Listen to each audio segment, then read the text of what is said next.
اور اس کی شاخسانے میں جو ہم نے پٹیشن کی ہے اور جو بشرا بی بی ان کی جو زوجہ نے یہاں خدشات کا اظہار کیا ہے، ان کی زندگی کو خطرہ ہے. اور یہ میں ایک ریٹورک کے طور پر یا ان کی ایک بیوی ہونے کے ناطے سے ایک تجسس کے طور پر نہیں کہہ رہا، بلکہ یہ جینوئنلی اس کا خطرہ ہے ان کو.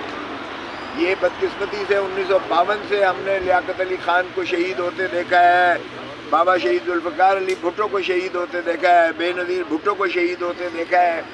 جو بھی ہماری پاپولر قیادت آتی ہے، جانے کیوں اس کا جو ہے اس کو لحد میں اتار دیا جاتا ہے. تو عمران خان کی بھی زندگی کو جینوئنلی خطرہ ہے. آج آپ نے خود محسوس کیا ہوگا کہ جب وہ عدالت میں پیش کیے گئے ہیں، جیل ہی میں عدالت لگی، تو اس میں بھی آج ان پر واضح عیان نظر آ رہا تھا کہ ان کا وزن کم ہوا ہے. اور وزن کم ایسے نہیں ہوتا ہے، یا تو سلو پوائزننگ کی جا رہی ہے یا ان کو ایسے ماحول میں جو ہے رکھا جا رہا ہے کہ ان کا جینا جو ہے مشکل ہو جائے.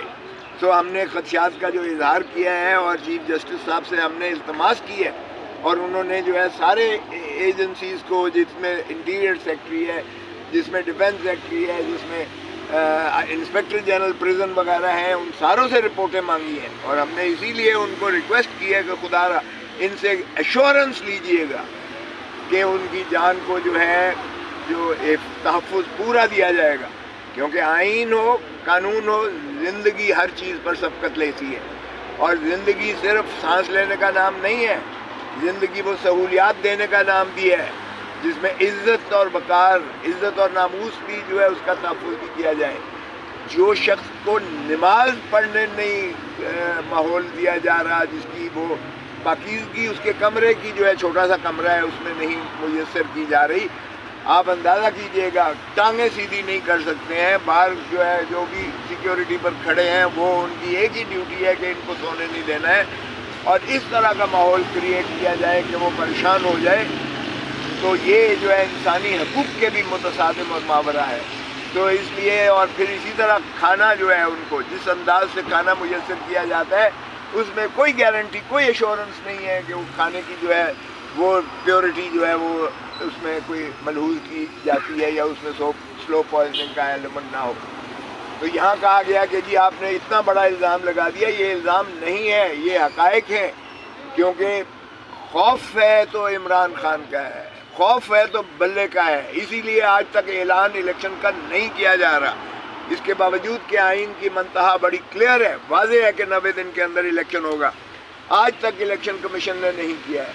یہ واضح ہے کہ کیئر ٹیکر گورنمنٹ، جن کو میں چیئر ٹیکر کہتا ہوں، کیئر ٹیکر گورنمنٹ کا صرف کام ڈے ٹو ڈے بزنس کرنا اور ایک سازگار ماحول فراہم کرنا صاف اور شفاف الیکشن کے لیے، سوائے وہ اپنے اس کار منصبی کے جو آئین میں مختص کیا گیا ہے، سوائے اس کام کے وہ تمام اور عوامل اور کام کر رہے ہیں جس سے پری پول ریگنگ کی جا کر ایک پارٹی کو مسلط کرنے کی سازش کی گئی ہے.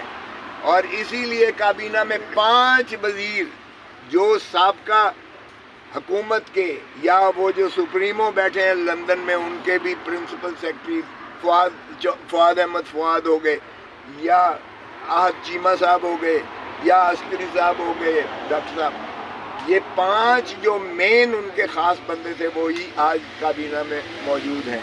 اور آج ساری جگہ کوشش کی جا رہی ہے کہ ان کو ایسے نافذ کیا جائے پاکستان کے اوپر جیسے کہ بادشاہ سلامت تشریف لا رہے ہیں، اور وہ جو ہے سب کو، پاکستان کی عوام کو حکم دیا جائے کہ وہ سربسجود ہو جائے. او بھائی، اس طرح سے مسلط آپ نے کرنا ہے تو پھر سیدھی طرح کر دو، پھر آئین کا کیا ڈھونگ ہے؟ اور پھر کیوں کر جو ہے پی ٹی آئی کو توڑ مروڑ کر جو ہے اس میں سے کئی حصے بکرے کر کے کبھی ترین پارٹی بن جاتی ہے، اور کبھی جو ہے علیم خان بن جاتا ہے، اور کبھی جو ہے خٹک بن جاتا ہے، کبھی کوئی اور بن جاتے ہیں. پھر سیدھی مسلط کر دو. اسی طرح اسحاق ڈار 4 سال کی مفروری کے بعد آ کر آپ نے خزانے پر بٹھا دیا نا، سپریمو نے خزانے پر بٹھا دیا، لوٹ اینڈ پلنڈر کر کے وہ واپس چلا گیا. پاکستان کو اس غربت کی دہلیز میں پھینک کر چلا گیا کہ عوام کے لیے سانس لینا اور زندہ رہنا مشکل ہو گیا.